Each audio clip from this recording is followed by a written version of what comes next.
Dice el Hafetz Haim que primero amoneste suavemente al pecador, pues quizá así podría ayudarlo a mejorar su camino. Si éste no escucha su reprimenda, puede informar al público lo que hizo a su compañero. Si sabe que no escuchará su reproche, vamos a ver más adelante qué sucede. Otro punto es que no exagere el mal sobre el cual está hablando. Nunca exageremos nosotros el mal sobre la persona de la que estamos hablando. Y tengamos mucho cuidado de por qué estamos hablando de esa persona. Nosotros debemos de esforzarnos en no hablar de nadie, pero es humano, es una constante lucha que las circunstancias a veces necesitamos sacarlo. Pero ese es el entrenamiento, esa es la capacitación en el Eterno. Otro punto es que su intención sea por un propósito constructivo, tal como veremos más adelante, y no para disfrutar del daño que ahora le hace a su prójimo, ni tampoco por alguna enemistad que se tenga hacia él. Toda queja o toda declaración o testimonio que hacemos en contra de alguien, cuando alguien no nos parece lo que está haciendo en la familia, en el trabajo, tenemos que orar mucho para no sacar más bien el disfrute de que le pase algo a esa persona, haya hecho lo que haya hecho. Parte de la justicia verdadera que todos debemos de buscar es no sentir placer por lo que le pueda pasar a esa persona. Si puede lograr ese propósito constructivo de otra manera, sin necesidad de hablar lashon hara sobre ese tema, tiene prohibido comentarla. Otro punto, que no cause más daño al sujeto al hablar lashon hara del que le aplicaría un beit din por haber hecho lo que hizo.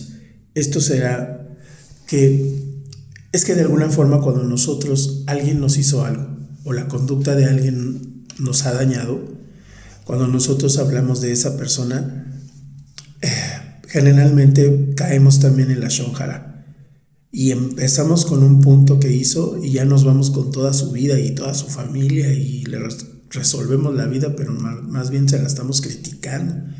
Entonces tenemos que esforzarnos en minimizar todo eso, porque la lengua se nos va y cuando empezamos a hablar de alguien, toda la conversación se empieza a desvirtuar. Entonces, ese es un ejercicio que tenemos que hacer siempre.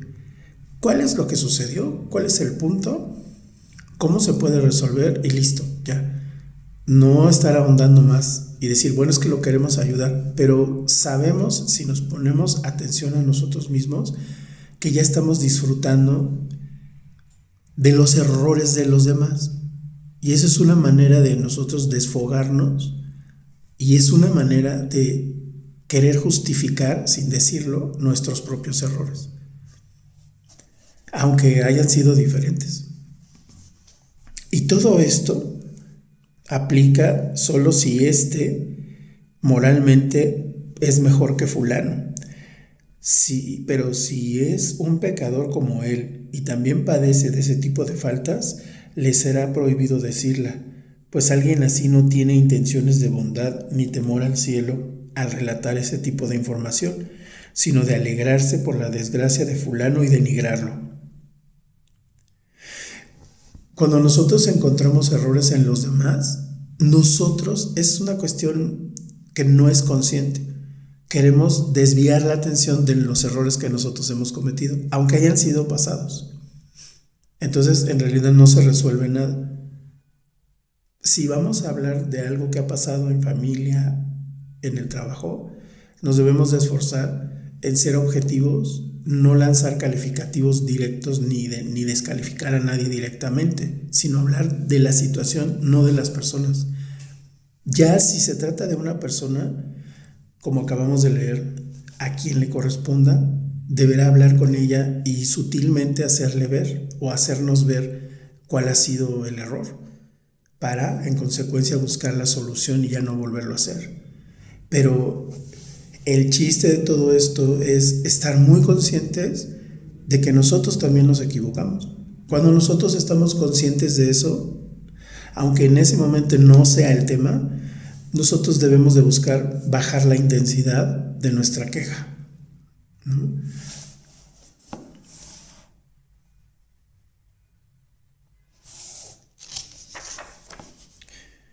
El quinto requisito que escribimos es tal como lo explicaremos, es decir, no es necesario especificar que las personas a quienes lo platica tienen la posibilidad de ayudar a la víctima del robo, fraude, daño o de la vergüenza que le causó, en cuyo caso por supuesto que valdría la pena hacerlo.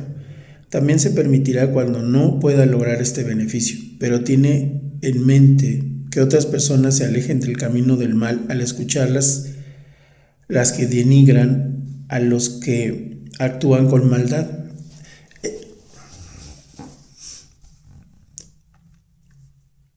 En nosotros hablar de cosas erróneas, lo que en realidad nunca nos acordamos es que tiene que ser para arreglarlo, para que ya no pase. Y hoy en día, si hablamos de eso, muchas personas responden: no critiques, no juzgues a las personas. No es que se juzgue a las personas, es que se tiene que juzgar la situación. Si en un pueblo, si en una comunidad no se señalan los errores y se juzga correctamente, ¿qué ocurre en el ser humano en el tiempo? Que pensamos que está bien. El ser humano, todo lo que sea errar, está bien. Y no, nosotros tenemos que pensar, a ver, sucedió esto, ¿cómo lo evitamos? ¿Cómo lo evitamos? Porque nos va a hacer daño a toda la comunidad.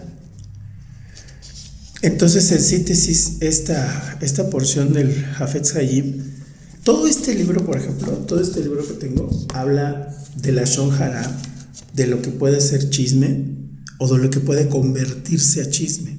Muchas veces nosotros hemos dicho, bueno, no es chisme, estoy comentando.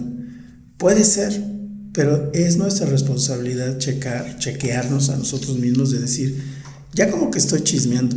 Y eso es cuando uno tiene una alteración, está uno alterado y ya se sigue, de hablar al punto de decir, oye, me parece que en tal curso que vimos ya los supervisores o la supervisora del curso pues ya no hizo bien porque ya está trayendo cosas esotéricas y eso no es correcto, hay que tener cuidado, hay que orar por la persona, ¿qué estará pasando? A lo mejor le están influenciando otras personas, o sea, sí lo analizamos, porque hay algo que nos afectó. Y decimos, es que esto no era así, antes era más profesional o más tranquilo, o ahora ya están metiendo cosas de esotéricas, de hacer afirmaciones, esas cosas no se deben de hacer. Y dices, pues ¿quién le habrá puesto esa influencia a esta persona que da el curso, no? Bueno, pues oremos, estemos protegidos y sigamos adelante. Y se va viendo poco a poco qué se hace. Pero si nosotros empezamos a estar todos los días hablando de eso, o ya de haber aclarado el punto lo más breve posible, o el tiempo que se tuvo que aclarar, se aclaró buscando soluciones y hablando más del tema, más que de la persona, del tema. Entonces ya va uno avanzando a resolver mejor las cosas. Lo que vemos muchas veces en las noticias es que muchos periodistas o reporteros, sobre todo los periodistas que dan la cara, que son los que están en el escritorio, reciben instrucciones de causar inquietud, de causar miedo, dudas, o sea, no dicen las cosas seguras, sino que habría hecho esto, y tú dices, estamos viendo el video donde sí lo hizo, ¿no? Y dice las personas, habría hecho tal cosa, ¿no?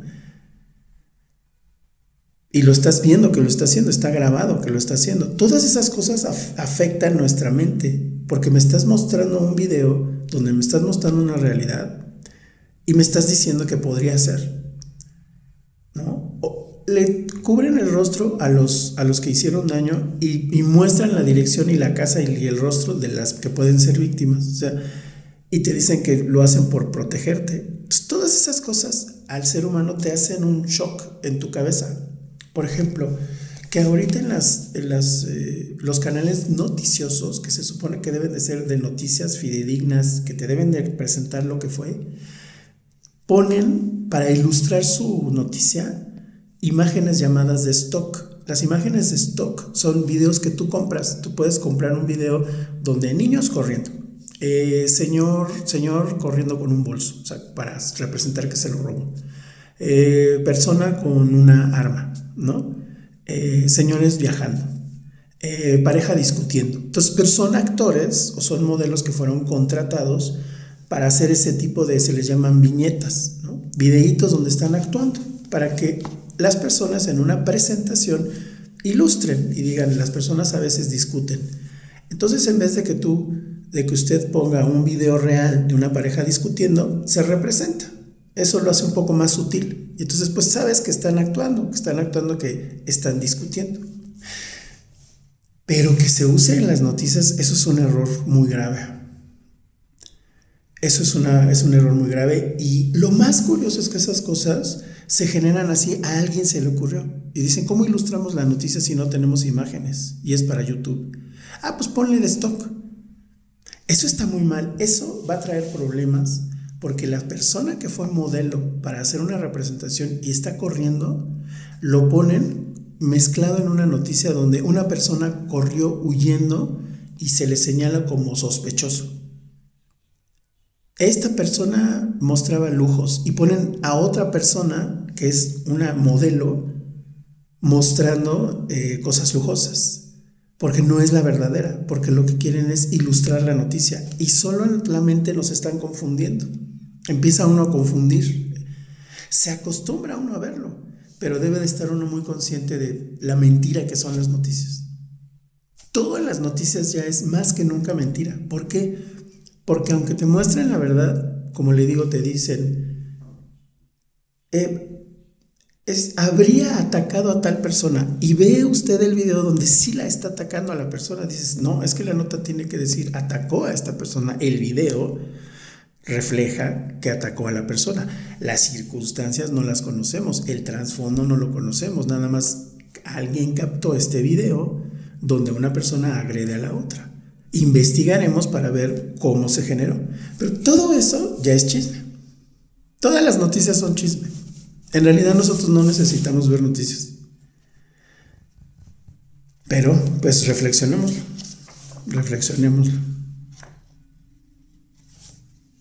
Esto es del sabio Hafez Haim, que como su libro se le llamó a él así, el Hafez Haim. Reflexionemos sobre minimizar al máximo en hablar de los demás. Es más, llegar al punto de no hablar de los demás. No hablar de los demás. O sea, es difícil, por eso digo, lleguemos, que nuestra meta sea que el Eterno nos otorgue el mérito de llegar al punto de no hablar de los demás. Nada más hablar de la palabra. No hablar de los demás. Pero si tiene que hablarse, si no se puede evitar, mientras estamos escalando esa montaña, esmerémonos en que concretarnos en los hechos, no en las personas. Y en explorarnos, analizarnos, escanearnos, de que no estemos sintiendo gusto. Cuando nosotros ya estamos hablando mucho tiempo de eso, hay un gusto por estar hablando de eso. Aunque estemos enojados, es que cómo es posible, que no sé, estamos sintiendo un placer que no es correcto. Entonces, tengámoslo en cuenta.